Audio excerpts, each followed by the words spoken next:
awesome tool for Instagram. Now there's two different tools here, two different applications, and you can get them directly from the macOS App Store. How cool is that? Next off, of course, we have the Instagram Combin tool. So what exactly does this do? Well, a little pun is it combs through all of Instagram, and it can do some really deep searches. It can also give you some cool stats, for example, your follow to follow ratio, and of course your engagement rate directly on this cool little page. It shows you all of your posts that you've ever posted, along with how many likes they got, how many comments they got, and then you can actually go and click any of them, and you're able to go and expand those and jump into the post itself. So it's a little mini version of Instagram, which is really cool, but a variety of other apps already do this. So what makes this a bit more interesting? Oh, you can save the thumbnail too. That's actually really cool.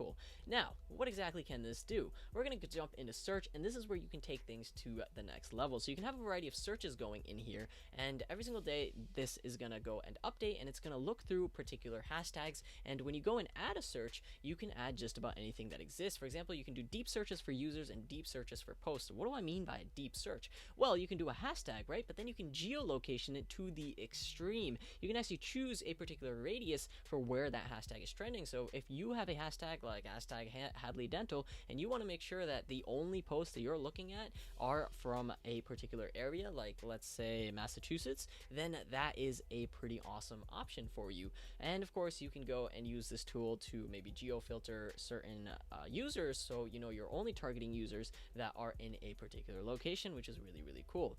Then of course, there's also the time posted. So let's say you're doing something that's time sensitive, and you only want particular posts that have used a certain hashtag within the course of a certain time period. Well, we can do any time, but we can also do the last 2 weeks, last week, or even the last day, and then you can do search limit on there, so you know this is how many searches it pulls. So you can pull 50, 100, 250. Now you have to be a bit careful here because you don't want Instagram to get sketched out, so I wouldn't suggest doing 1,000. I think 250 is a good spot to be at. You can also do, this is probably my favorite feature out of this, get this, you can actually only pull certain searches depending on how many likes they have. So let's say you're looking for influencers, okay? You're looking for influencers that have used a particular hashtag.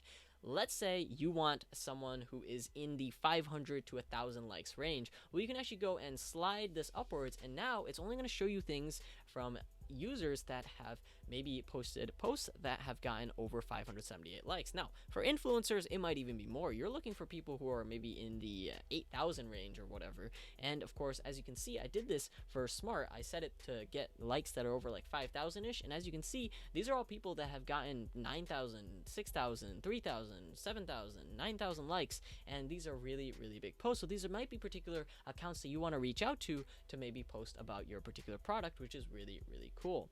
Now, what else are we capable of in here? I spent a good amount of time in search, so what I'm gonna do is I'm gonna skip these three for a second. I'm gonna jump into the scheduler application because it's kind of relevant to the profile itself. So a big problem that a lot of people have, especially when running a business, is that you don't have time to go and spend I don't know, maybe you're a dentist, or maybe you're in a business or something of those sorts, and you need a post to go live at like 10:30 p.m. at night. But if you're not on the clock, why are you going to wake up and go and post that at that particular time? That doesn't make a lot of sense from your time. So what you could do instead is use this particular tool and schedule something instead. And get this, it doesn't just let you schedule photos, but you can also schedule Instagram stories, and you can have that repost on its own as well. So what are we going to do? We're going to go ahead and think of a caption. Think of a cat. Well, that works too. And then, of course, we're going to maybe add some emojis in here. So we're going to add this guy who looks really cool. You can add a link directly in here. You can add a location. And then, of course, you can add the exact time that this is going to be posted. So I want this to go live at 1:05 p.m. And then we need to choose a particular image. So let's go ahead and scour for an image. I'm going to give that permission. I'm going to jump into my pictures here. And then let's go into some cool pictures from 2019. These seem to be videos. Let's see if I can find myself a picture. How about wallpapers? This one looks pretty cool. I'm going to hit upload, and directly from here you can go and trash this. You can tag users as well, and you can even go and replace this on the spot.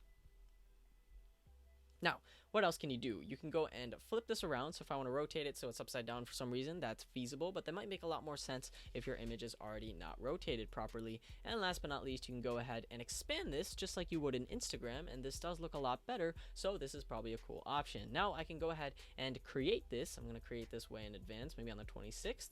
I don't actually plan on posting this. And now take a look at this. You have this posted, and you can actually take this, get this, you can actually take this and drag it and drop it anywhere you really need. So if for some reason you decide 10 seconds later that you actually really need this to go live on the 25th and not the 26th, you can go and do that. And you can do scheduling really way in advance as well. So if you want to jump ahead to March or something like that because you don't want to miss out posting on a particular event, but you know you're going to forget, or you're going to be on vacation or something, then this is a perfectly feasible thing to do. Another cool thing is, of course, stories. So you can do the exact same thing for stories. We're going to go ahead and select an image once again, and this time we're actually going to resize it. So of course we can move it around on here as well. So we're going to resize it so it looks like this. That looks like a kind of cool story.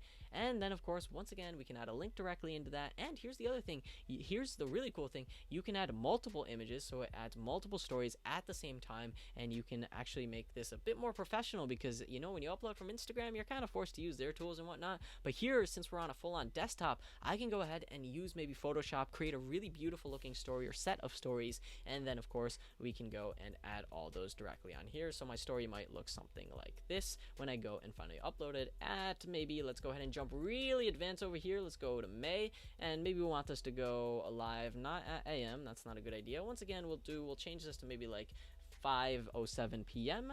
and then we'll hit create, and once again it's going to add this to my story calendar now, which is really cool. Now, unfortunately, I don't actually want these to go live, so I'm simply going to click these, and this will show you guys. We can actually go set it live right now, and then of course I'm going to hit cancel.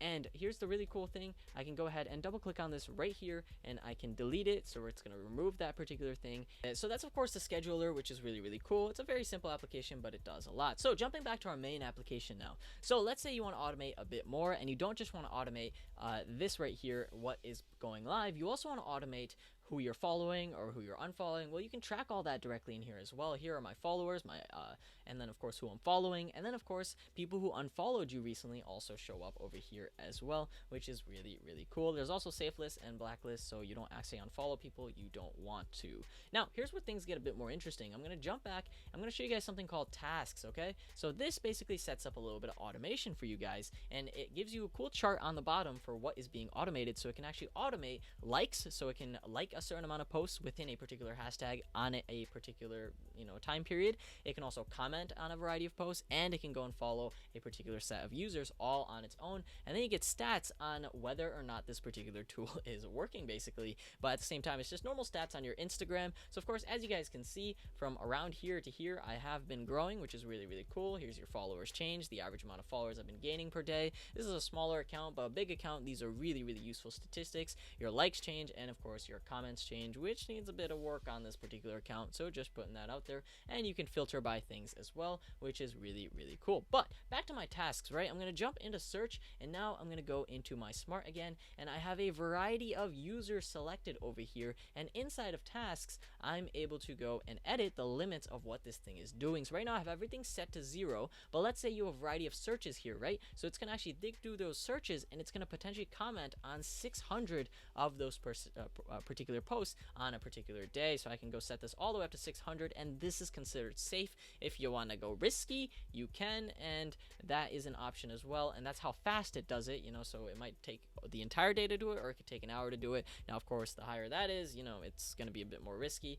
There's also likes, and then of course there's the people you follow every single day. There's a few cool features in here that I really like as well. For example, this thing can actually perform these tasks, and it can make sure that it doesn't comment on posts it already commented on, because the fastest way to get unfollowed is to spam someone with comments. There's also an option to do not comment on already commented users, and of course do not follow previously followed users. Now this one I like a lot as well, because what happens with following, you know, you want to set up your little automations so you follow a variety of users every day, right? And then of course you go and unfollow the people who never followed back. However, if this thing just goes and follows those people again, then you're just in this massive loop of following and unfollowing people who aren't actually active on your account, and that is pretty pointless. Now there's also the ability to have proxies, and last but not least, you can also set up notifications so you know when certain tasks are going on, and so on and so forth.